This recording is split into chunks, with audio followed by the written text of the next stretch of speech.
Welcome into the show, everybody. My name is Mark Farzy. This is the Farzy Show, presented by Steven Singer of Steven Singer Jewelers. Today, we got a Game 5 preview of Sixers Celtics with our friend Paul Hudrick of Liberty Ballers. I kind of feel bad. Last time we talked to Paul, I told him I was bored. I told him I was bored. I was just bored with the Nets series. I was just waiting to get done with the Nets series. And really, this entire season, I just looked at it as entertainment up until the second round of the playoffs, where the Sixers will really prove their worth going forward. So we'll talk to Paul Hudrick about all things 76ers and whether tonight will be the Joel Embiid game. That's right, the Joel Embiid game. We've been waiting for a Joel Embiid game. We've had two James Harden games.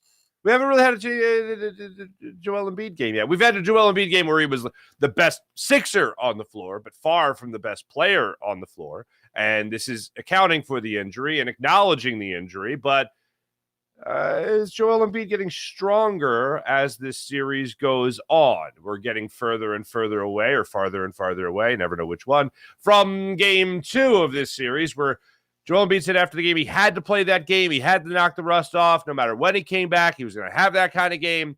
And then we had a Joel Embiid hit a wall in game 4. But this, of course, is during a 34-point, 13-rebound performance. But he hit a wall in that game, in game 4. And that's when you saw our man PJ Tucker go up to Joel Embiid and say what he had to say. We need the better version of you. We need you to dig down deep, whatever you got. Keep it coming. Keep being aggressive. And that apparently re-energized Joel Embiid to give a little bit more than he had been over the last recent minutes of that game. So maybe this is it. Maybe tonight is it. Sixers could certainly use it. I'm still hoping and praying and very much looking forward to another huge game from James Harden at least. But maybe this is the game tonight that Joel Embiid takes over. We'll get into that in a minute. We'll also get into Jalen Carter. Now, last night being something that we like to call the old business there, a dark night where none of the home teams play. I wanted to make sure we focused today a little bit on Nick Sirianni and Eagles rookie camp, because that happened last week. Nick Sirianni addressed the media for the first time since the draft.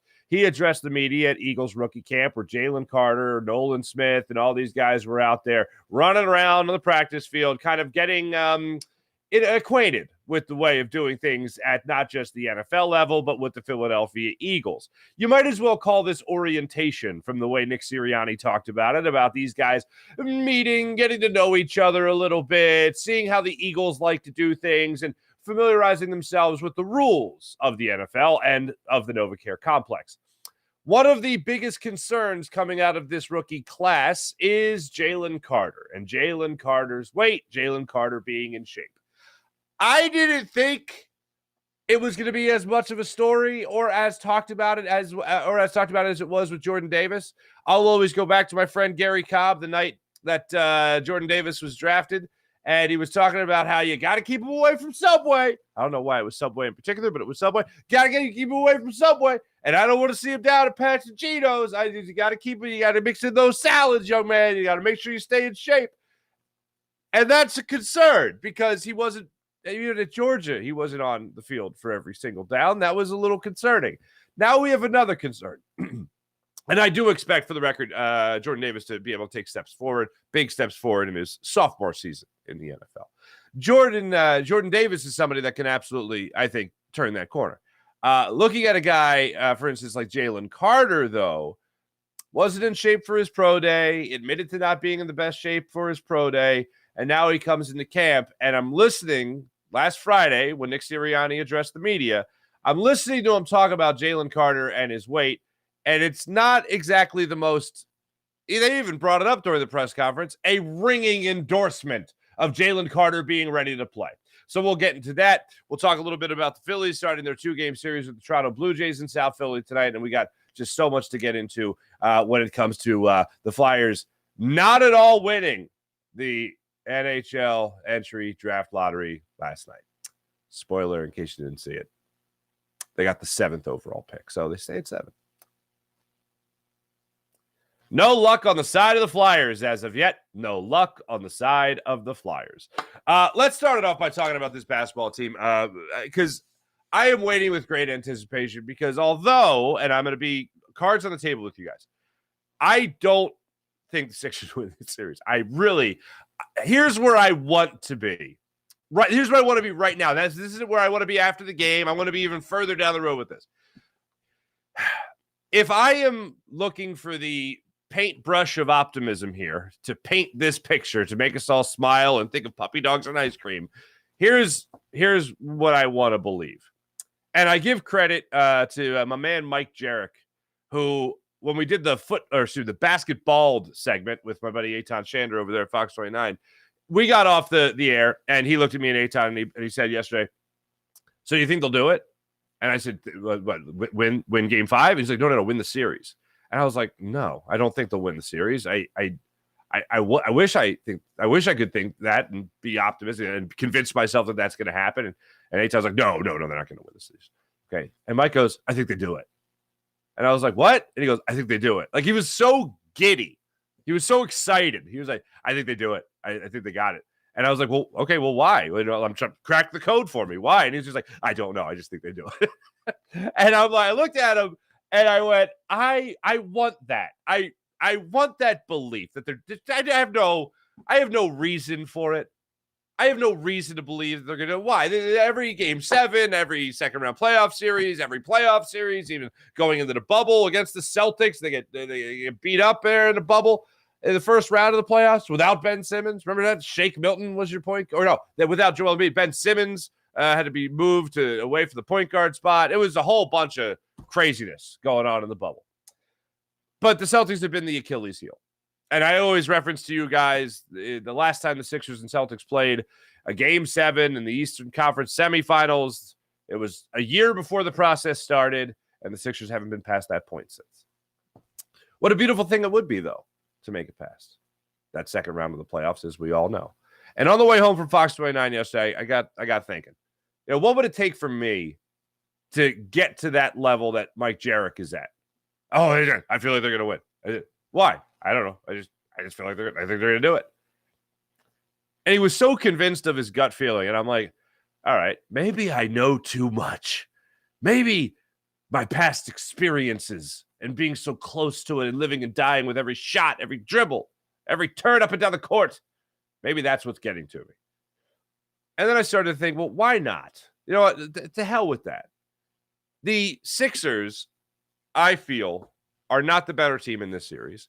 I feel that and this is the way I answered it on the air when we were talking about it, I feel like the Celtics are a team that could play a good game and win in this series, where the Sixers have to play a great game and win to win this series.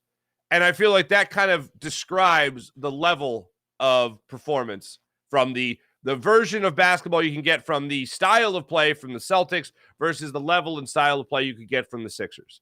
The Sixers could play good and still win, where the Sixers have to play great and still win. They got to get near perfect games from just about everybody that contributes. And that's why when we talked about game 4 yesterday and we played the cuts for you from Doc Rivers, he talked about, you know what, Joel was Joel tonight, James Harden was James Harden tonight, Tyrese Maxey was Tyrese Maxey, and then he gave so much credit to PJ Tucker for playing as well as he played in game 5 or game 4 of that series. That's what you need again and again, and it's very hard. And I didn't think Maxey particularly played a great game either, but it's hard to get all those role players, and I'm not talking about James Harden and Joel Embiid as role players, but all those stars, I'll say, and then the role players after that to play their game perfectly. That's like pitching a perfect game. It's tough to get everybody playing exactly how they should play every single night. So then as I started to continue to unpack these thoughts, I was thinking about Joel Embiid. And maybe, just maybe, he has the opportunity here tonight. Maybe health-wise, conditioning-wise, rust-wise. Maybe tonight is the night it all clicks, because it was pretty close to clicking in that game against the Celtics on Sunday. It was pretty close. Talk about maybe 10 minutes there where he had to dig down deep and he really had to get that good version of basketball back. And if he does that, if he doesn't have that 10-minute lull, if he doesn't have that wall that he hit, maybe we're talking about him having a 40, 42, 45-point night. And we're not talking about James Harden having a 42-point night. Maybe we're talking about James Harden. What a great game James Harden had with 30 points. Oh, man, that James Harden was great. But Joel Embiid came up with a 45-point performance and 15 boards. Maybe we're talking about that. Maybe we're not talking about him getting blocked 4 or 5 times by Al Horford. Maybe we're not talking about Al Horford all of a sudden looking like he'd rediscovered his man strength, his dad's strength against Joel Embiid. Maybe we're not talking about that. Maybe this is the game Joel Embiid doesn't hit that wall. Maybe this is the game he figures it out. And then I did it. I went ahead and I talked myself into optimism. And I was like, well, hold on. Hey, maybe if they get this good performance from James Harden, they can still survive and move on to Game 6 in South Philly with a chance to move on to the Eastern Conference Final. Maybe they get a good performance from James Harden, and they get that great performance from Joel Embiid again. And he's the guy that carries this squad. We're still waiting for that game. I'm hoping that even though Joel Embiid said he was supposed to be out 4 to 6 weeks with this injury, this puts him at about the 3-week mark. Maybe this is an opportunity for him to really take that step forward and be able to do that health-wise, be allowed the opportunity health-wise to take that step forward and show some more dominance. Because Game 4 was not far off. Game 4 was not far off at all. And as you guys know, and I've said it pretty much every show of this series, I'm waiting for that moment. It makes me really believe the Sixers are going to move past. If the Sixers actually do move past the second round of the playoffs, I won't believe it until probably 24 hours after. But maybe this is the opportunity that Joel Embiid needs to almost crack the code of this series and survive and advance. And I don't think they're going to do that unless you get this kind of game from Joel Embiid. Another hit I did yesterday that turned some more wheels was with my friend Chris DeGaulle on 990 The Answer. And Chris does a political talk show, if you don't know Chris. And I got to know Chris for my years at CBS Radio. And I was talking to him, and he said, you weren't really optimistic. You sound more optimistic about the series. I was like, well, they evened it up at 2. Like, I'm not confident they win the series, but if you're looking for percentages of little bits of confidence, I've accumulated the most since probably Game 1 after that win. And he goes, a lot of people are saying that they're winning because of the stars. And I'm like, well, yeah, that's what happens in the NBA. But the bigger thing here is that you have guys like PJ Tucker stepping up at the right moment, doing exactly what PJ Tucker's supposed to do. You have guys like Tobias Harris, who's going to hit a 3 for you. You have a guy like George Niang coming off the bench to hit a couple threes for you. Like, you're going to have your stars play. When your stars play at that level, in which they did in Game 5. Jeez, I keep doing. I'm looking ahead. If the stars play like they did in Game 4, and then the role players do what they're supposed to do, that's called a perfect game. That's really going to end up being a big difference in the game. Bench points, stuff like that, lack of turnovers, protecting the basketball, all that is going to help the Sixers win. They got to play a damn near perfect game. And maybe they could get away with some blemishes, but if they're going to do that, that's when their stars have to step up, as James Harden did in Game 1, James Harden did in Game 4, Joel Embiid certainly did in Game 4 as well. Maybe that's the thing that they got to get past as well. So we'll continue to unpack that with Paul Hudrick. Tip-off tonight, 7:30 in Boston, Game 5. Sixers Celtics Eastern Conference semifinals. So I'm sure you guys have heard of it. Jalen Carter, not in great shape. It's unfortunate. It's not good. But I was hoping that this was going to be a thing that we kind of moved past quickly. So I'm watching our coach here, Nick Sirianni, address the media on Friday. And I'm waiting for the question about Jalen Carter and whether or not he's in shape, whatever.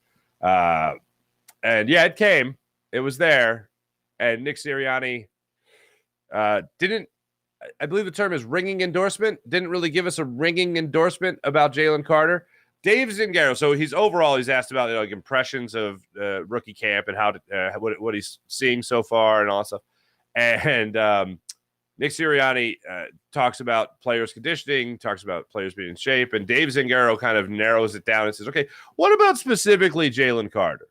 Because Jalen Carter even admitted when he did his rookie camp press conference that he wasn't in the best of shape for his pro day. Here's how Nick Sirianni answered that question. I told them straight up, right out of the gate. I don't like that. I do.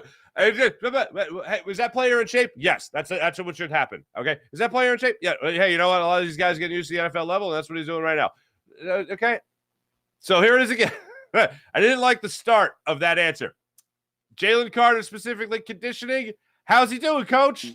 I told them straight up, things that I will. We obviously went over our rules, right? Our team rules, and one of those team rules is be on time. Another one of those team rules is be the weight you're supposed to be, and those are non-negotiable for me. They know that, and we'll just keep that standard as we go. But yeah, I sense that he wants to be a good, the best pro he can be, and not every place.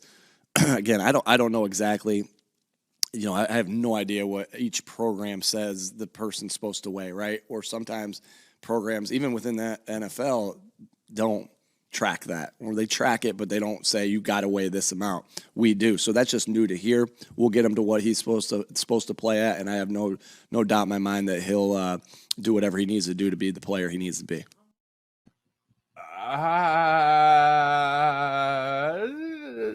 Some people might say, it's press conference, what is he going to say? I'll tell you this much. He's going to say something better than that. That wasn't good. So Tim McManus of ESPN, I guess, sensed what I'm sure I'm not the only person sensing it. Me and Tim, everyone else probably, what was that again, Coach? So Tim McManus phrased his follow-up question as such. Couple more. Your response about Jalen Carter's conditioning doesn't exactly ring as reassuring, given that he was coming off of a pro day where he wasn't able to finish. We didn't do gases out there or anything like that. You know what I'm saying? I to tell you that I know exactly how somebody's conditioning is. After that, I know none of them are in good enough shape to go out there and have a full practice. That's why practice was cut down today. That's why we took time in between. That's what in between a rep. If we would have had a 40, now he didn't do 7-on-7 today, but we did. But I made those guys take a minute in between 7-on-7 reps. If we would have had a 40-second clock out there, we would have had a penalty every single time. Because I know none of them are ready to practice the way the exact intensity that we're used to practicing in.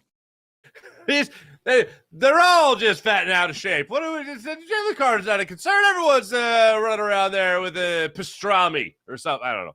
Everyone's got a brisket. You know what I mean? What the hell? I'm sure that this is going to take a minute for some guys to. I've never heard of it. I've never heard it put like that with Nick Sirianni. If I had a 40-second clock out there for 7-on-7s, everyone would be getting penalties. Okay.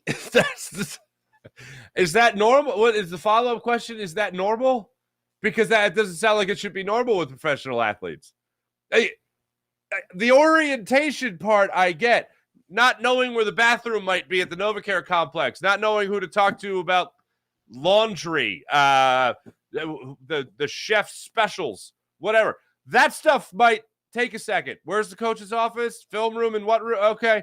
That I get kind of being lost. But playing football, practicing football, that shouldn't be the thing that's like, oh, wait, well, you have to be ready for this? That's not good. That's not good at all. And these guys are coming up.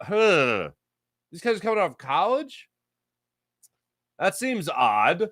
And they're getting ready for, the combine and hopefully their pro day. Unfortunately, not in Jalen Carter's case, but I was hoping that would be at least a kick in the ass. It shows up. It's great. And I understand at rookie camp, you're not, like Coach said, you're not running gassers. You're not going out there and you're sprinting around at full speed and playing live practices or anything crazy like that, right? You're not doing, I get it. But the one person in particular I was hoping to get a ringing endorsement for that, oh, yeah, well, the pro day was a pro day, and now he is a pro. So he came in here, man, this guy's looking to tear some heads off. I was looking for something like that and did not get that. I did not get that. So the concern level remains the same, if not worse. When I hear the coach being asked specifically about a player and how in shape he is, and he's like, "What? In shape, in conditioning, no, we didn't run fast out there, and everyone's fat." What? That's how it sounded to me. So I just had a conversation with somebody about this. about what the Eagles' defensive line is going to look like. And I was talking about Jordan Davis. And I said, you know what? I was more concerned with Jordan Davis being in shape than I was or I am with Jalen Carter and his conditioning. I'll put it to you like that. And now I'm pretty even. I'm pretty even. I am pretty even when it comes to Jalen Carter and how in shape and ready he is going to be, even when training camp starts. Because the one thing, and this does happen, and you always hope it doesn't happen to your guys, but you get excited for the draft. You see the Eagles get a guy that a lot of people consider possibly the best player in this draft, and you get a guy that you expect to be an impact player. You get a guy that I expect to fill a big part of the void. I think physically he'll fill the void, whether or not he's actually up to the big bar that a guy like Javon Hargrave did set at the defensive tackle position next to Fletcher Cox. Even though I think he's right, even though I'm excited for that and I think he has that capability, if all that gets delayed, then a bunch of things come into question. People will start talking about the guy's work ethic, whether or not he loves football or just what football brings him. And that is a curse and a moniker that I just don't want to be on a young man. It's rookie camp, man. It's practice to practice. We're talking about practice to practice, man. We're not even talking about practice. We're talking about the practice to the practice before the big practice starts in training camp. That's what we're talking about, man. Guy hasn't even stepped on an NFL field in a competitive nature yet, and we're sitting here to talk about the practice to the practice. Leave it here in Philadelphia to have some concern. And I have some concern, legit concern. Hopefully it's dispelled by the time they really put on some pads. Because training camp, huffing and puffing, conditioning tests, all that jazz. Oh, that's no good. I don't want to see it. Hey, coach, is he in shape? It's in shape. Professional athletes don't get in shape. None of us are in shape. We're not even in shape yet. That's where we're at. That's where we're at right now. Let me tell you about Steven Singer of Steven Singer Jewelers, the other corner of 8th and Walnut, right there on Jewelers Row. For Steven Singer, Mother's Day, just around the corner. Check out Steven Singer at IHateStevenSinger.com, where you get the perfect price each and every day. Online at IHateStevenSinger.com. Online at IHateStevenSinger.com. Oh, by the way, before I get to Paul Hudrick, I want to make sure I mention this as well. There was a follow-up from Tim McManus, and the follow-up was none. Follow-up question was, so overall, coach said he was generalizing, talking about everybody. Tim McManus narrowed it down, the bulldog reporter that he is, and he said, well, coach, instead of generalizing with everyone else, specifically about Jalen Carter, how concerned are you with Jalen Carter and his conditioning? None. That's what he did. He did the, not intimidatingly, but he did the glare. He gave a glare. None. Okay. All right. I'll take your word for it right now, Mr. Sirianni. I'll take your word for it. Without further ado, let's take our friend Paul Hudrick's word for it when it comes to all things Philadelphia 76ers and getting ready for Game 5. Ladies and gentlemen, our friend Paul Hudrick from Liberty Ballers.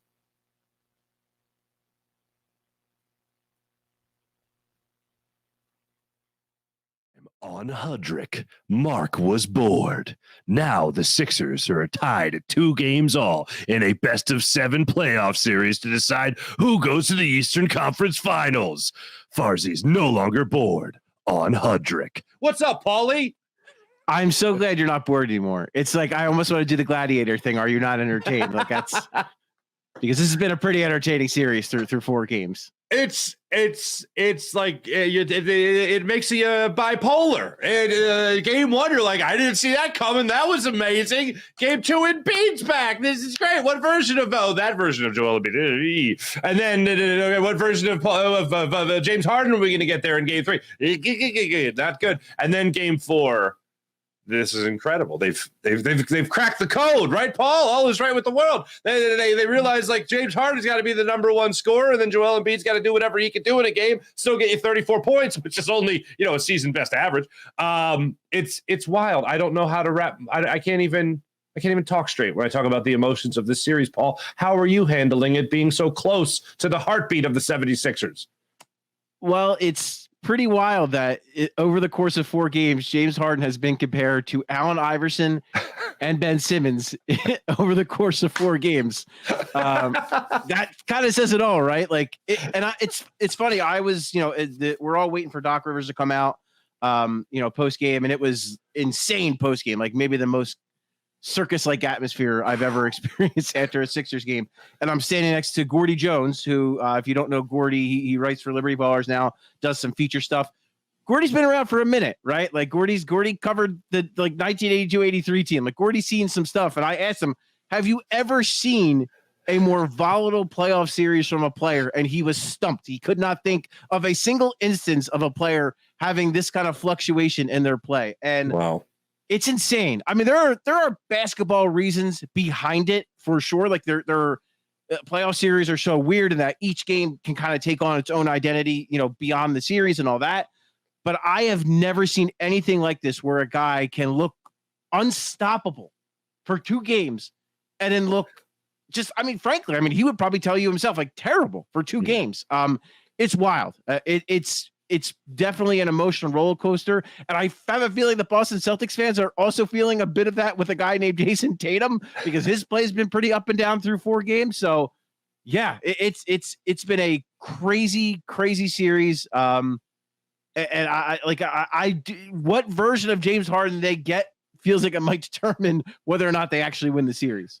It's a weird thing, Paul, because he said after game 4, the effort's always there. The mentality is always the same. The excitement, the drive, the motivation. He claims to not hear the outside noise. I don't believe that when any athlete says it. But what do you think it is with James Harden? Because I think the ability is there, but he's talking about the production not being there. So I think, too, most of the time, at least, those two go hand in hand. What's your take on James Harden and the fluctuation of production? There's 100% there's mental stuff there. I mean, like, that doesn't happen to a guy without there being a little bit of a confidence issue there in those 2 games. Now, some of that was brought on by what the Celtics did. Game 1, they kept switching on him on the Al Horford, and he kept cooking Al Horford, which much to the delight of Sixers fans. And quickly, Joe Mazzulla realized that strategy is not going to work for the rest of the series. So he made a couple really good adjustments.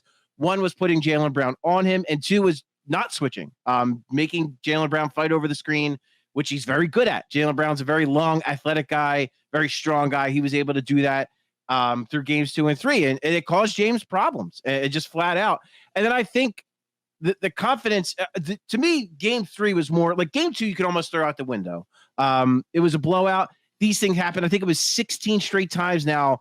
The road team has won game 1 and then lost game 2. That's 16 straight times that's happened. So some of that was inevitable. Like, you felt it coming.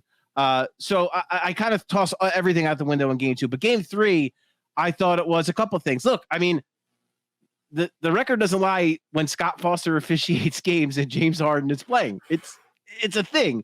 So I'll say a couple plays early where James maybe didn't get a call. Maybe he thought he should have gotten. Saw Scott Foster there. That leaks into his head a little bit. Couple mid-range shots, which he was so good in the mid-range in game 1.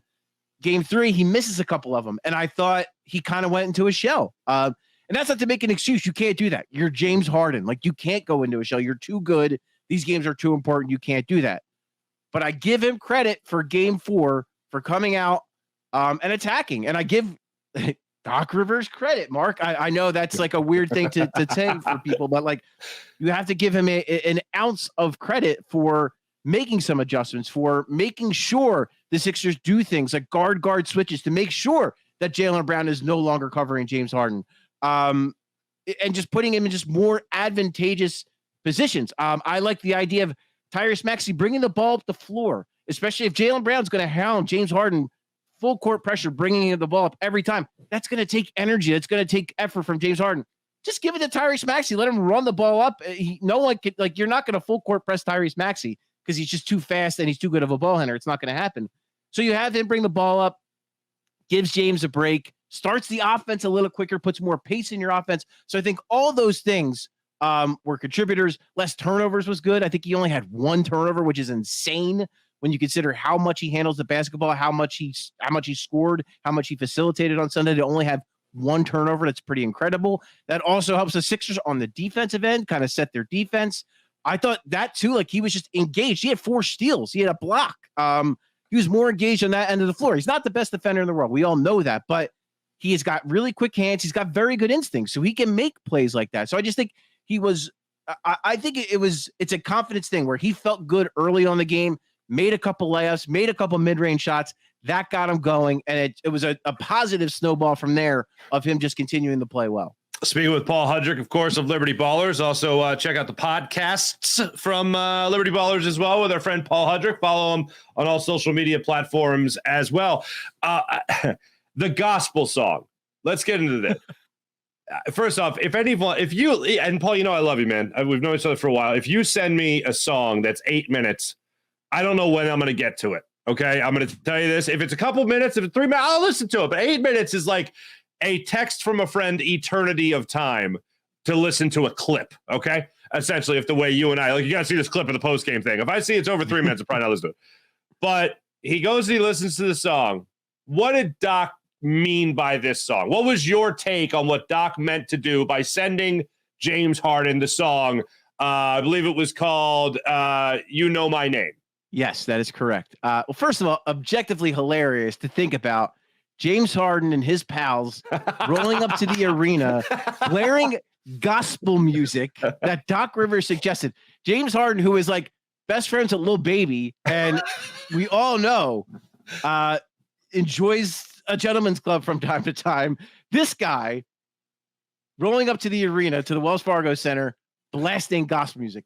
I'm sorry, but that's just objectively hilarious to me. That is. Lil Baby might be, I don't know if they're rolling together or not, but that's even funnier if they arrive together. I don't know. I didn't even think about that, Mark, but oh my goodness, yes. That would just add to it. Yes. He said his crew, he said his homies, so he did. It would make sense if Lil Baby was a part of that. But anyway, I think Doc's message was, like, you know who I am. Like, I'm James Harden. Like, you are James Harden, and you are a 10-time All-Star. You are a future first ballot Hall of Famer.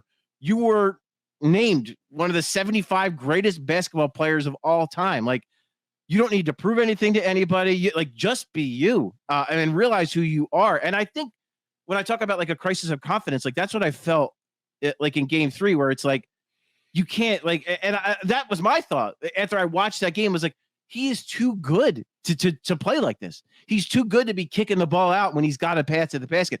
He's too good to not take shots. And like I talked about the turnovers, he had 5 turnovers in Game 3, only 1 in Game 4. A missed shot is so much better than a turnover, especially in the playoffs, especially when you have PJ Tucker, who was a madman, constantly patrolling the offensive glass. Like, a missed shot is the better play. And like, I get it. You're James Harden. Like, you don't want to, you don't like Robert Williams blocking your shot or Al Horford blocking your shot. I get that, but he has to do it. And I think he kind of got out of his own head a little bit. The really cool stuff, I'm sure you saw with John Howe, the Michigan State shooting victim. Yeah, absolutely. Pre-game. That was so cool. Such an awesome moment. And I do think that's the kind of thing motivates James Harden. I think, I think it just kind of put some stuff in perspective for him. Like, this is a game. I need to have fun. I need to be me. And I think all of that, and I think that was the main message that Doc Rivers was trying to convey, was just be James Harden, because James Harden is a pretty great player with a pretty great track record. So just do that and you'll be fine. The other thing that we got to talk about before we even get to Joel Embiid and what we can expect from him for the rest of this series, which is at least going to go 2 games now. PJ Tucker, this is why you got him. When you and I talked last about 2-3 weeks ago, we talked about PJ Tucker being that dog. We talked about the fact that he has won. We talked about the fact that the guy has a hell of a resume, and he was brought here to put the Sixers over the edge and be that immense chip on the Sixers' shoulder and be that kind of devil in their ear.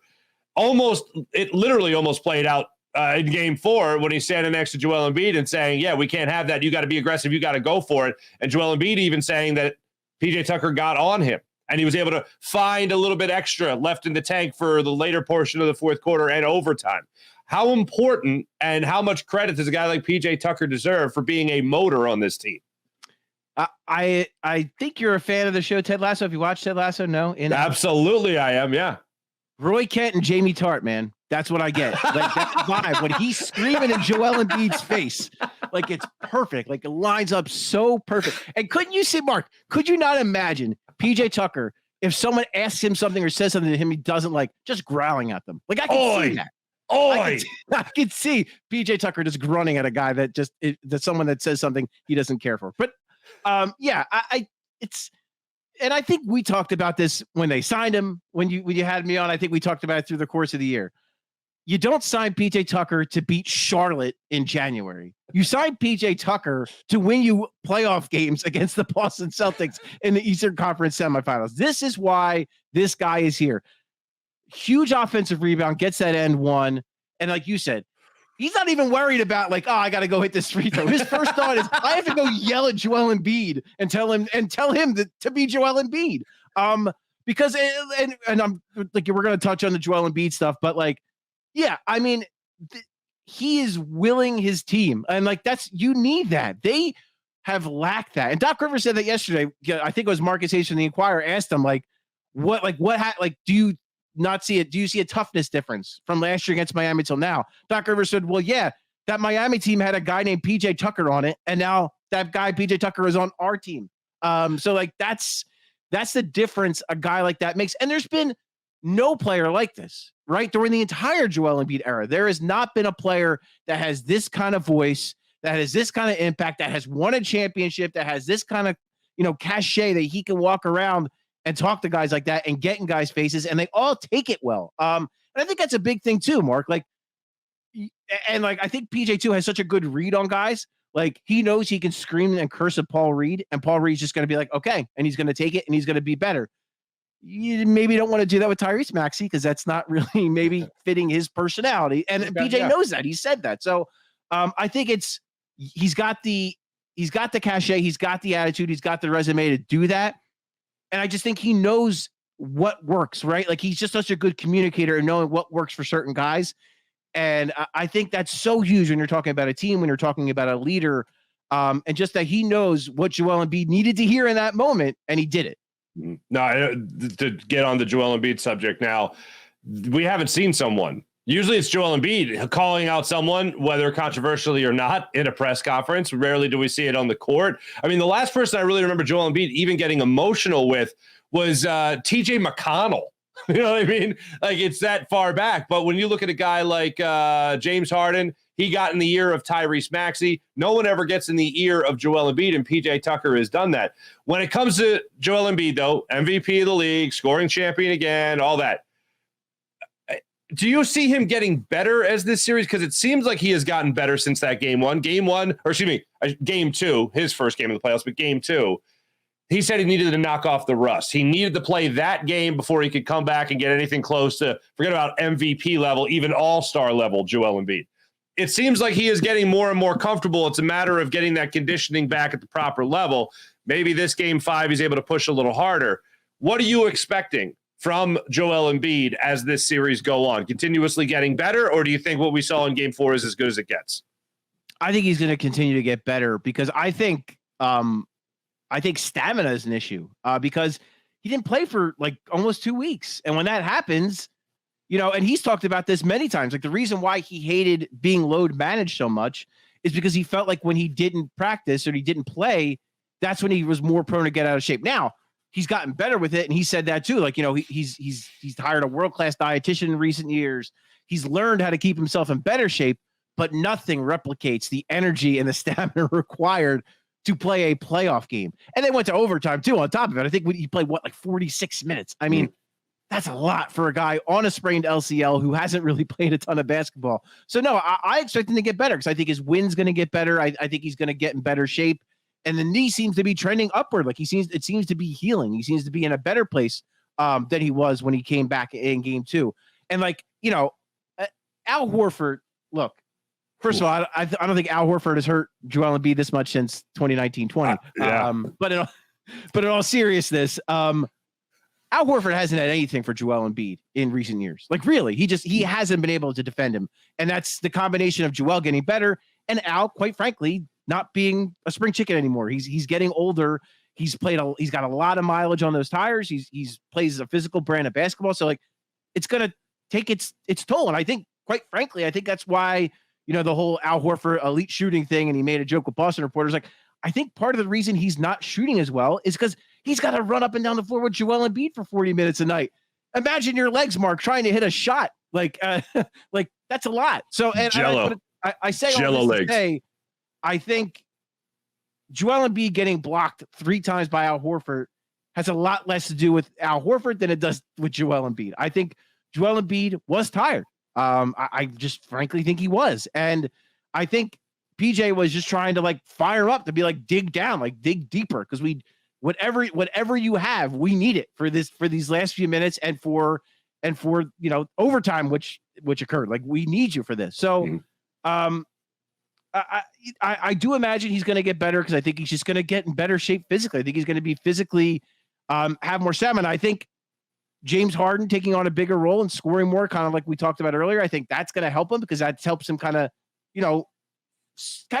ease into the game. And I think everyone just overlooks his defense. He's been game-changing defensively. And so I think if James Harden is able to score more, Joel Embiid is able to score a little less and give a little bit more effort on the defensive end, in the long run, that might actually help them out. So, it's going to take the whole team because it just does. I mean, it just, you don't win a playoff series because one guy was great, unless you're, I don't know, the Toronto Raptors in 2020 or 2019, whatever that was. I don't remember what year it was, but yeah, I imagine he's going to keep getting better. And I think other guys are going to have to step up too. You're going to need more from Tyrese Maxey. You're going to need more from Tobias Harris.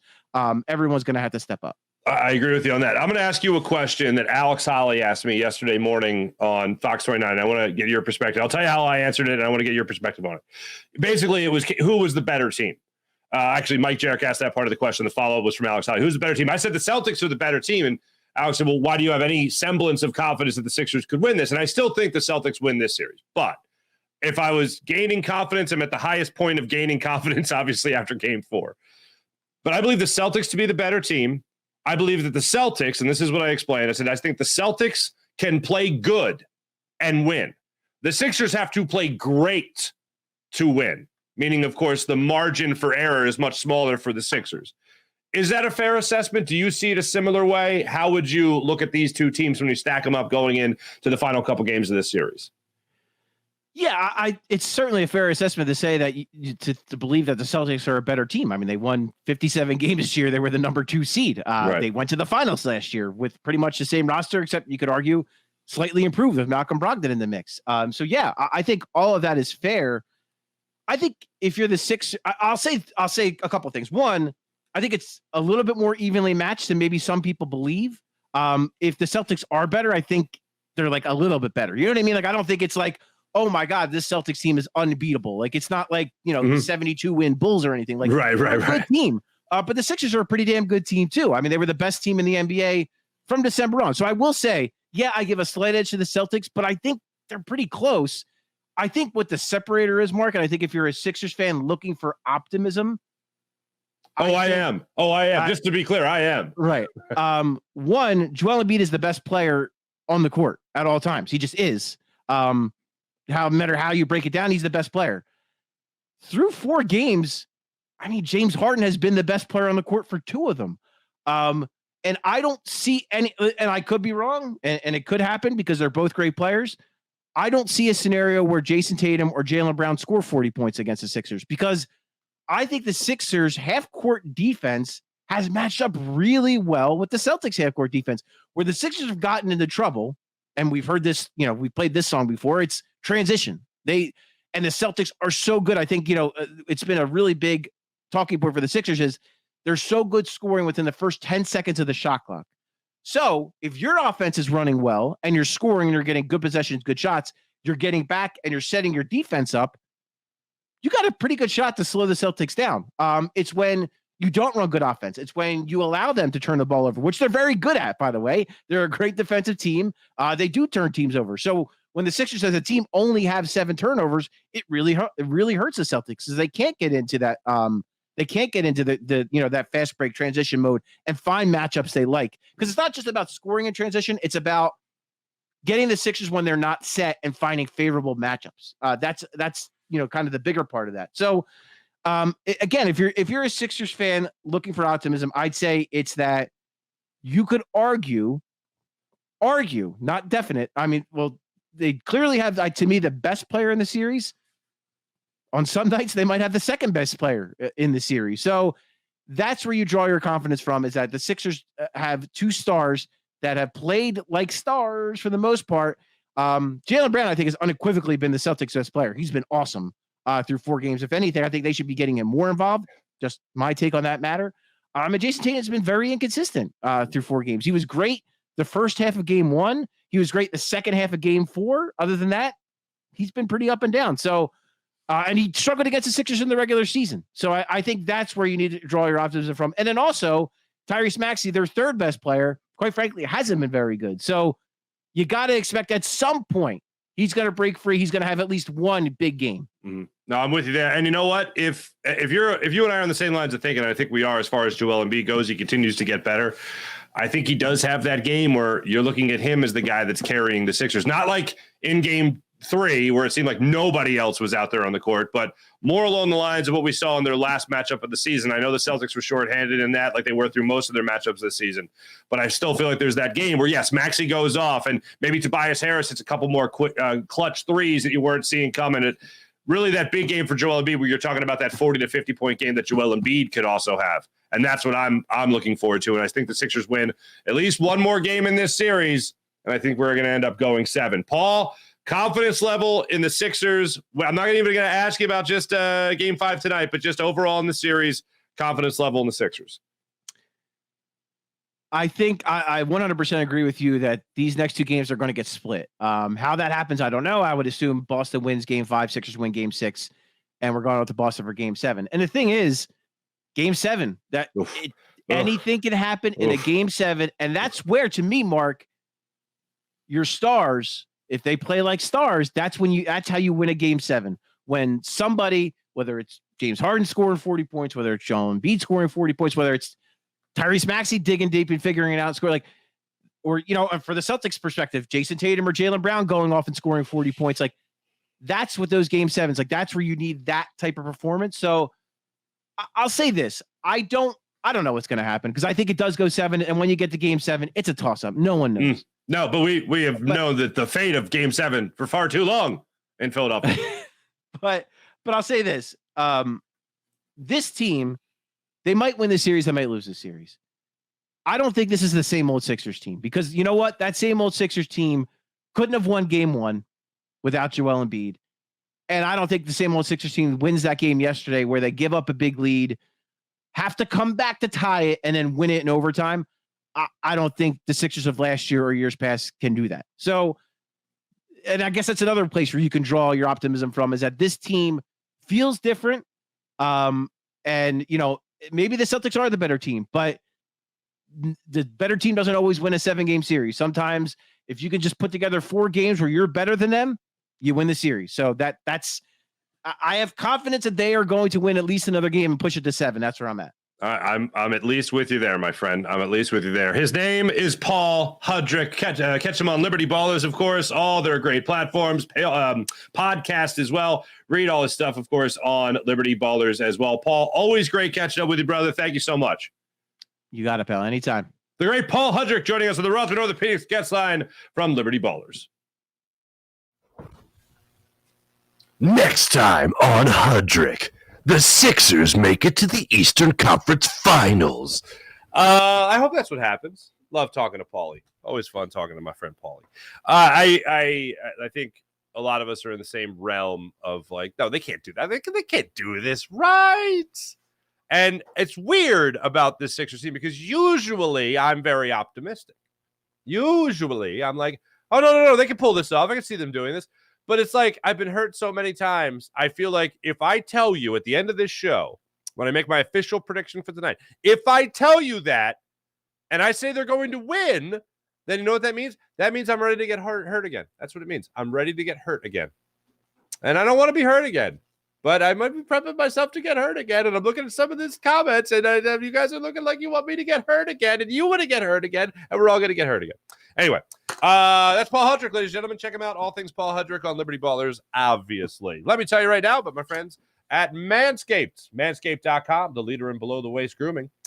Manscaped joined 4 million men worldwide who trust Manscaped and their skin-safe technology that helps them manscape with confidence and comfort because it helps you reduce the risk of nicks.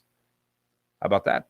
You'll love their Platinum Package 4.0, which includes their Lawnmower 4.0 trimmer, as well as their Weed Whacker ear and nose hair trimmer. And yes, they come with skin-safe technology. So check out Manscaped at manscaped.com. Use promo code Farzy for 20% off and free shipping at manscaped.com. How about PHL Sports Station, Philadelphia Sports Nation, enhancing your Philadelphia sports fan experience across all social media and blogs? That's phlsportstation.com. How about Freestone Farm CBD? At FreestoneFarmCBD.com. You'll love their tropical tasting Bayux that clocks in at a chart-topping 24.1%, and Super CBD, which is half Hindu, Kush. and 21%. Genetics of these guys are off the charts. You'll love it. It's perfect for winding down after a workout. Not that I would know. I don't work out. And it's also perfect for winding down after a long day. Freestone Farm CBD at FreestoneFarmCBD.com. Go to check them out. They're fantastic. Use promo code Farzy for 20% off. Let's get into the chat check, see how you beautiful people are doing today. Starting on the Farzy Show page. Jacob Media, we'll make it over to you. Sean Kilrain, good morning. PJ's checking in with everybody. Good morning. I hate to say it, but I have absolutely no confidence that the Sixers will win tonight. And I hope and pray that I'm wrong. That is my life. That is my life. No confidence. No confidence. Last time they played in Boston, it was pretty ugly. Hideous, even. I'd use the word hideous. Sean Gillespie, good morning. Sean Gillespie tells I think every Sixers fan feels the same way. We're all on the same page there. Morning. I think DJ. What's up, DJ? I think we're making a lot out of nothing. It's his first day. I want to be like you. If it was his first day, it's his first day. How are you out of shape on your first day? If it's his first day, I want him to come in there, ready to go. I know a lot of people talked about my endurance and my conditioning and whether or not I'm in shape. I feel great. This is going to be great. I'm going to be great. And I want the coach to kind of echo that same sentiment, not be like, well, everybody's fat. I don't like that. I don't. It's a window, man. You show up on your first day of work. Imagine being, how you're late. Sometimes people are late on their first day of work and you're like, well, this person doesn't give it. You know what? That's kind of how it makes me feel. And to not get that ringing endorsement and me not be if it was just me, I listened to Nick Sirianni and went, well, that's weird. I don't like it. And then there's 3 follow-up questions about Jalen Carter and his conditioning and whether or not he's ready. And none of them are like, oh, yeah, man, I'm all in. He's great. No, that's not good. And after the pro day, I don't like it. Mally, what's up, Mally? Can we please get rid of Tobias? In due time. Sean Kilray, Jalen Carter has to want it. With his comment, I think he'll get it because BG and Kelsey won't have that slacking off of a player. All right. Other guys hold him accountable when they get in. Jalen Carter is going to get Hugh eating cheesesteaks and tasty cakes. Oh, really? Nice. Sean Kilray, too early to worry about rookie conditioning. Calm down, Farzy. I wish I could calm down. I'm not losing my mind. This is just the bad sign was pro day. Okay. Bad sign's pro day. Then he gets knocked down to 9 when some people thought he could go in, the top 6. So he still goes in the top 10, which is good. And then he shows up and apparently it's still a thing. All right. I'm just saying is all. It's not my first good. It's not a good impression. Fuji Fiordimondo. What? Fuji? What up, Mark? What's up, peeps? Game 5. Let's go Sixers. Let's go Sixers. Fuji also. Clap your hands, everybody. I'll be clapping them tonight, I hope. Sean Gillespie, hopefully we can get Allen Iverson hearted for the rest of this series. That'd be awesome. Greatest pro wrestler in sports business, Paul Hide Your Wives Hudrick. Mally, I'll pass that along to him. Let me take a picture of that, and I'm going to send it to my man, Paulie. Boop. All right. Sean Kilroy, Tobias needs to be the player tonight, needs to be that player tonight, not player that goes missing on a milk carton. Let's hope. Mally, who's rocking the open neck better today, Paul or Mark? I went with the 2 buttons. This is a nice shirt, unlike the other shirts I wear. This is a nice shirt that actually stays close. Like, I got 2 buttons unbuttoned. I mean, if you guys want to party, we can party. All right, it's a family show. Let me tighten that up. There we go. Tobias, Sean Kilmer, Tucker will be the enforcer tonight. Play the song. Let's hope we get that. It's funny with PJ Tucker. You say enforcer, and look, you got to go back, man. I was thinking about this yesterday. You got to go back to and I hate even using these names in the same breath because obviously his talent was, I think, a bigger deal, but I think the mentality that he brought or these players brought definitely helped the cause. Pete Rose coming to the Phillies before they won in 1980. Pete Rose, hell of a ball player.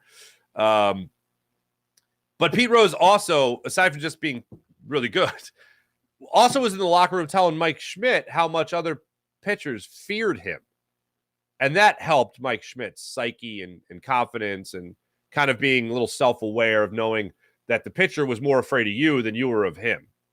Moses Malone coming to the Sixers prior to the 82-83 season. What he brought to the table with this team was that kind of outside influence of hey, this team can really, and especially now that I'm here, this team can really do some damage. Now, Pete Rose and Moses Malone are Hall of Famers. PJ Tucker's not a Hall of Famer, and I like PJ Tucker a lot. So, it's kind of different when you talk about, yeah, those guys brought a great mindset, mentality, and leadership, but they were also Hall of Famers. Moses was the MVP, for crying out loud. That ain't PJ Tucker. But in terms of what an outsider like that has done a lot of winning elsewhere, what they do when they come here, I think carries a lot of weight. And I think PJ Tucker, at least for the mentality aspect, can be compared to those guys. Certainly not in what the more tangible and worthwhile thing is, which is the obvious production on the court or the field. The court in this case. Mihai Sanchez, morning market, everyone. We finally get a game where both Embiid and Harden go off. No pressure.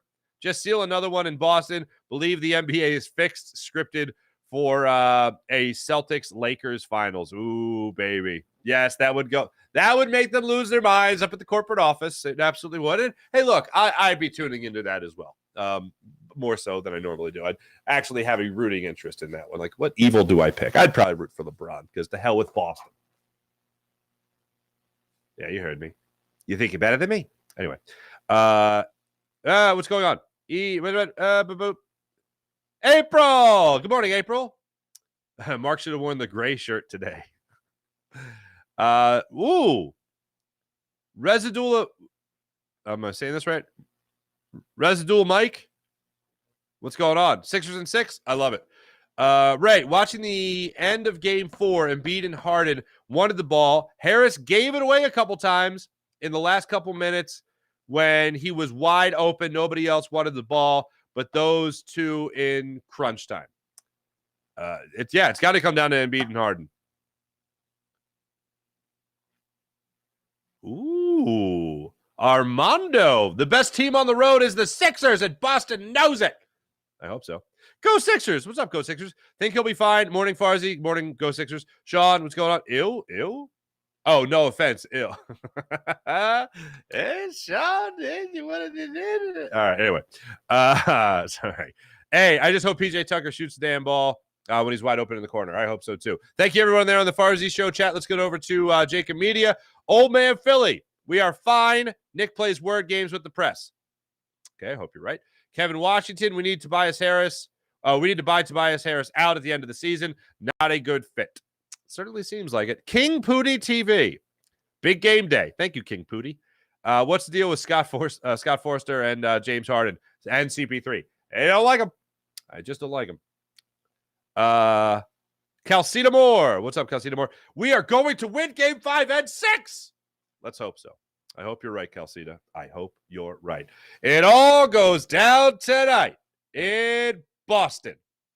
Sixers, Celtics. Game 5 gets underway at 7:30 on TNT. Waiting with bated breath for that one, obviously. And then, don't forget, 6:40 start time tonight. Phillies and Blue Jays, they start a brief 2-game series in South Philly tonight. Again, it is a 6:40 start time for the Phillies. On the hill for the Phillies this evening. For this 2-game series, starting things off is going to be Aaron Nola. He'll get the start against Alec Manoah, I believe is how you say his name. He's gotten banged up a little bit this year. 4.71 ERA. Aaron Nola, of course, coming off a how do we describe his last start? Lackluster.